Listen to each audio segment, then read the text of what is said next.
du Patriote du mardi 10 juillet 2018, à lire sur www.info-apareco.com. Kabila et sa troisième candidature, les masques tombent. Lors de La Vérité a sonné, avait prédit le leader de l'Apareco, M. Honoré Ngwanda, dans son dernier message au peuple congolais à la veille du 30 juin dernier, il ne croyait pas si bien dire.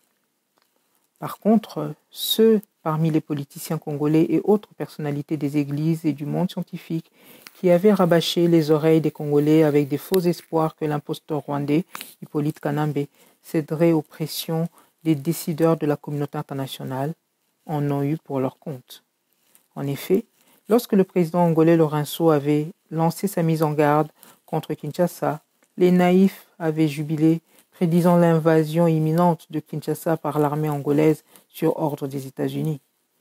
Lorsque l'ambassadrice américaine à l'ONU, Mme Nikki Haley, a annoncé sa visite à Kinshasa pour donner le message de fermeté de la Maison-Blanche à Kabila, les officines politiques quinoises ont explosé de joie et chanté Alléluia.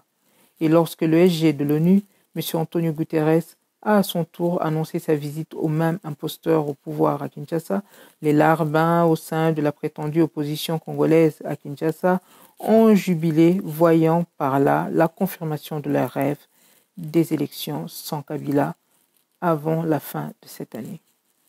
Alors que les experts du cabinet du secrétaire général de l'ONU étaient déjà à Kinshasa depuis mercredi 4 juillet et avaient même eu plusieurs séances de travail avec le cabinet de la présidence de la République et du ministère des Affaires étrangères pour mettre au point le tête-à-tête qui devait avoir lieu le mardi 10 juillet entre Guterres et Kabila, alors que les membres de la délégation officielle du SG de l'ONU et ceux de la délégation de l'Union africaine en provenance d'Addis Abeba, à peine arrivés à Kinshasa le samedi 7 juillet, venaient de prendre possession de leur chambre d'hôtel. Voilà que l'imposteur rwandais, Joseph Kabila, leur envoya son émissaire pour les informer que le rendez-vous prévu pour ce mardi 10 juillet était tout simplement annulé. Dans la volée, il annulait aussi la rencontre prévue par Mme Nikki Haley le dimanche 15 juillet. Les témoins présents à l'hôtel décrivent des scènes d'hystérie, de colère parmi les délégués de l'ONU et de l'Union africaine. Par son geste, Kabila vient d'envoyer un message fort, d'abord aux Congolais qui croient et espèrent à l'intervention de la communauté internationale pour l'obliger à quitter le pouvoir, ensuite aux larbins de l'opposition congolaise qui espèrent à la toute-puissance des décideurs pour le chasser, et enfin à l'ensemble de la communauté internationale.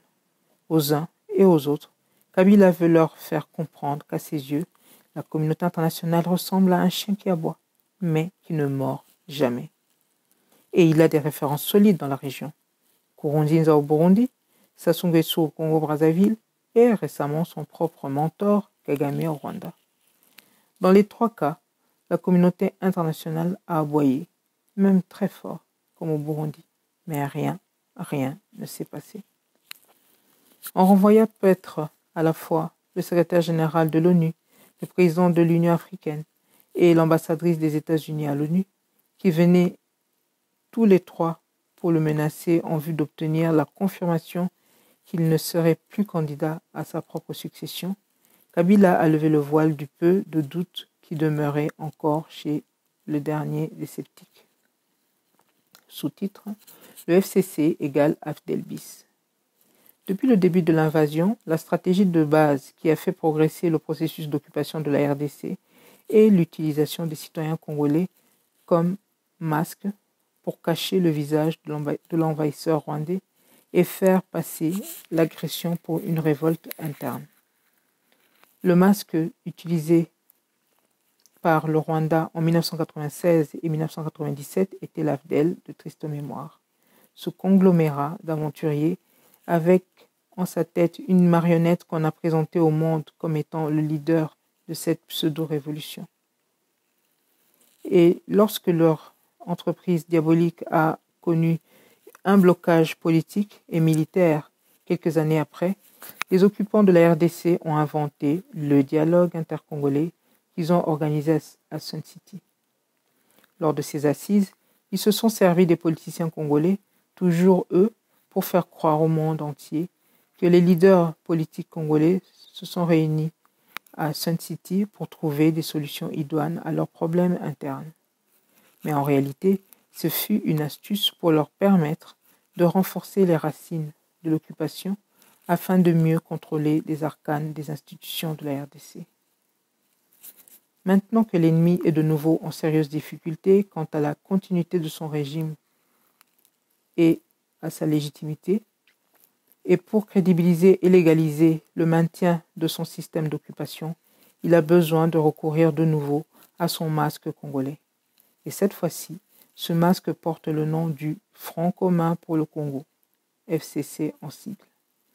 Mais les patriotes résistants congolais lui ont donné la bonne appellation de Fédération des Congolais corrompus.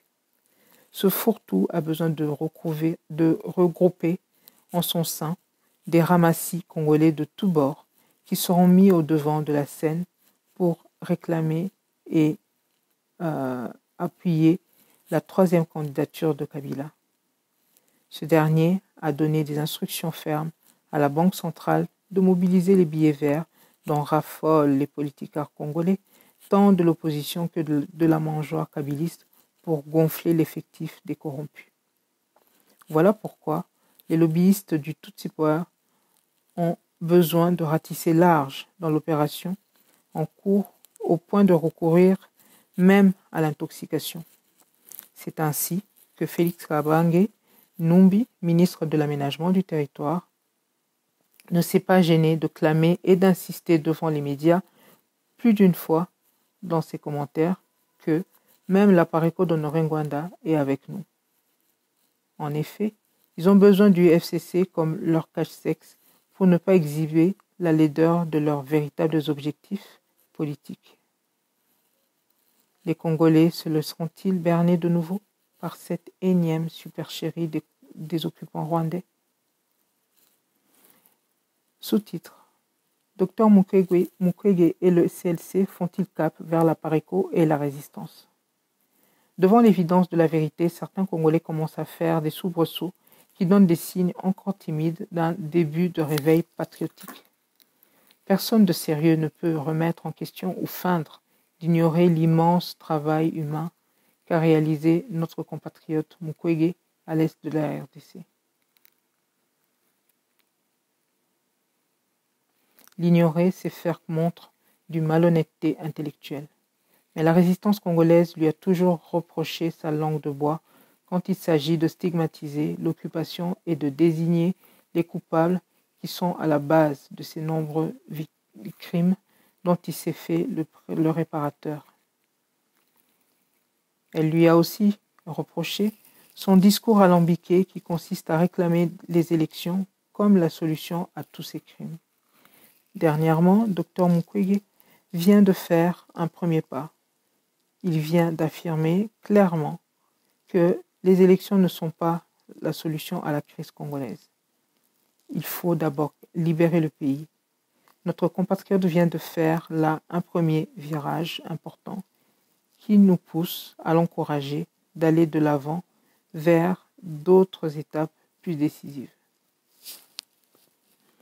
Il en est de même du dernier communiqué du Comité laïque de coordination, CLC en sigle, qui révèle certains changements de cap non moins importants, voire même l'adoption de quelques mesures proposées au peuple congolais par le leader de la Pareco, M. Honoré Ngwanda. En effet, dans son exposé de motifs, le communiqué du CLC commence d'abord par un constat d'échec du processus électoral en cours en ces termes. Puisque le processus électoral en cours ne conduira pas à la paix, il reconnaît ensuite que Kabila n'a pas l'intention de quitter le pouvoir. Il déclare à ce sujet que le président Kabila au pouvoir depuis 2001, élu en 2006, réélu en 2011, en fin de mandat depuis 2016, semble se préparer activement à poser sa candidature pour un troisième ou quatrième mandat à la fin de l'année 2018.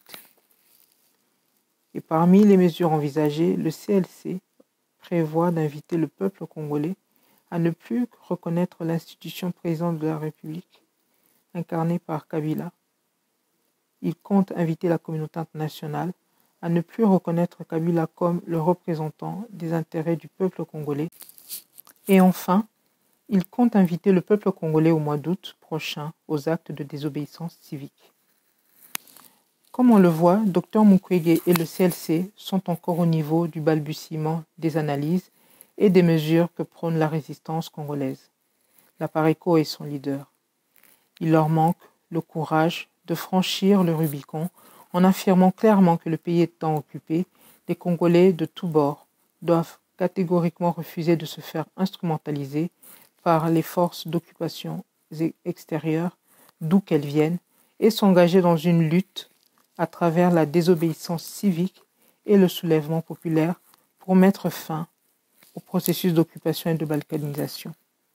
Tout notre souhait est qu'ils franchissent cette ligne rouge pour unir leur énergie à celle de leurs compatriotes de la diaspora pour stopper net la descente aux enfers du peuple congolais.